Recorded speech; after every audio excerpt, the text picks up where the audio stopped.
DNA में अब हम भारत की शिक्षा व्यवस्था के कुछ रुलाने वाले आंकड़ों का विश्लेषण करेंगे। ये आंकड़े आज देश की शिक्षा व्यवस्था से जुड़े हर उस व्यक्ति को ध्यान से देखने चाहिए जिस पर देश का भविष्य तैयार करने की जिम्मेदारी है। क्या आपको पता है कि भारत के करीब 8.5 करोड़ बच्चे स्कूल नहीं जाते हैं? और हो सकता है कि हमारे इस विश्लेषण को देखकर आपका मूड आज थोड़ा खराब हो जाए, लेकिन हम चाहते हैं कि ऐसा हो, क्योंकि जब तक आपको झटका नहीं लगेगा तब तक कोई भी इस खबर को गंभीरता से लेगा नहीं।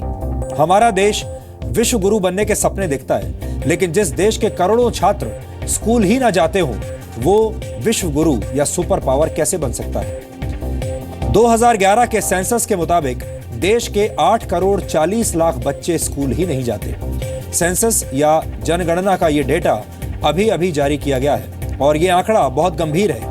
आपको जानकर हैरानी होगी कि 8 करोड़ 40 लाख छात्रों की संख्या इंग्लैंड, जर्मनी, फ्रांस, इटली और ऑस्ट्रेलिया जैसे देशों की जनसंख्या से भी बहुत ज्यादा है। यानी हमारे देश में स्कूल न जाने वाले छात्रों की संख्या इन विकसित देशों की जनसंख्या से भी ज्यादा है।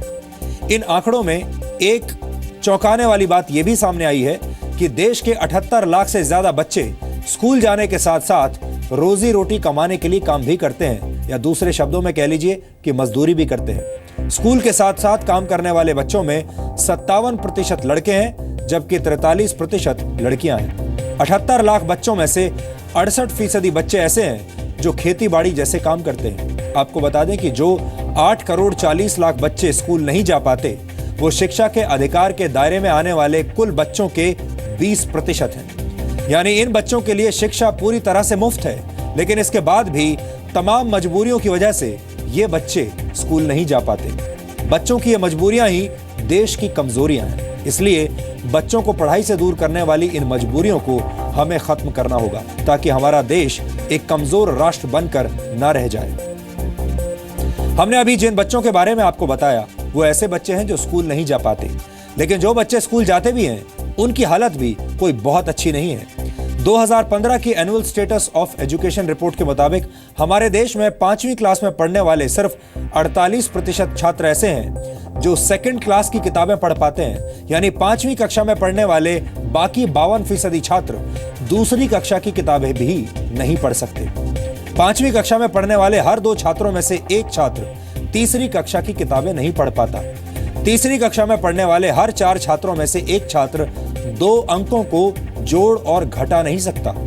5वीं क्लास में पढ़ने वाले हर 4 छात्रों में से एक छात्र को गुणा और भाग करना नहीं आता। ग्रामीण भारत में 8वीं कक्षा तक के 44% से ज्यादा बच्चे गुणा और भाग नहीं कर पाते, जबकि 5वीं कक्षा के 75% बच्चे अंग्रेजी के सामान्य सेंटेंस भी नहीं पढ़ सकते। ये आंकड़े हमारे देश की असली शिक्षा व्यवस्था का आईना है। अब आप खुद अंदाजा लगाइए कि जब हमारे देश के स्कूल के बच्चों का ये हाल है, तो बेहतर शिक्षा का पूर्ण स्वराज मिलना कितना मुश्किल होगा।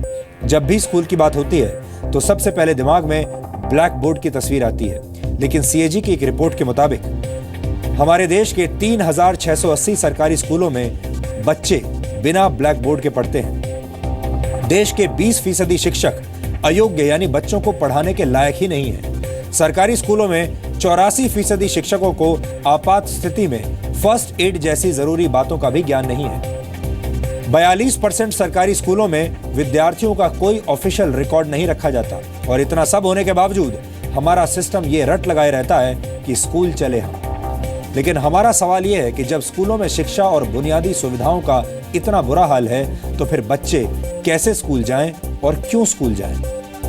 जिस देश में शिक्षा के हालात इतने खस्ता हाल हों, उस देश में दुनिया के सबसे ज्यादा अनपढ़ होने की बात जानकर किसी को कोई हैरानी नहीं होनी चाहिए। ग्लोबल मॉनिटरिंग रिपोर्ट 2014 के मुताबिक भारत में 28 करोड़ 70 लाख लोग पढ़ लिख नहीं सकते।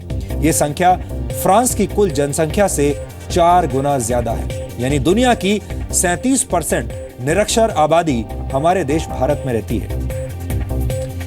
इसकी वजह होती है स्कूलों में बुनियादी सुविधाओं की कमी, शिक्षकों का ना होना और पढ़ाई के माहौल का अभाव। लेकिन अभी भी देर नहीं हुई है। अगर सरकार और हमारा सिस्टम चाहे तो देश में शिक्षा के अच्छे दिन आ सकते हैं। हमने इस खबर को प्राथमिकता इसलिए दी क्योंकि ये सीधे देश के भविष्य से जुड़ा हुआ मामला है। एक अनपढ़ या कम पढ़ा लिखा बच्चा बड़ा होकर बेरोजगार युवक बनता है और एक बेरोजगार युवक आगे चलकर देश पर बोझ बनता है और बेरोजगारी का यह बोझ बढ़ता ही जाता है। हमें लगता है कि जिस देश पर बेरोजगारों का और अनपढ़ों का इतना बड़ा बोझ हो, वो देश कभी भी सुपर पावर नहीं बन सकता।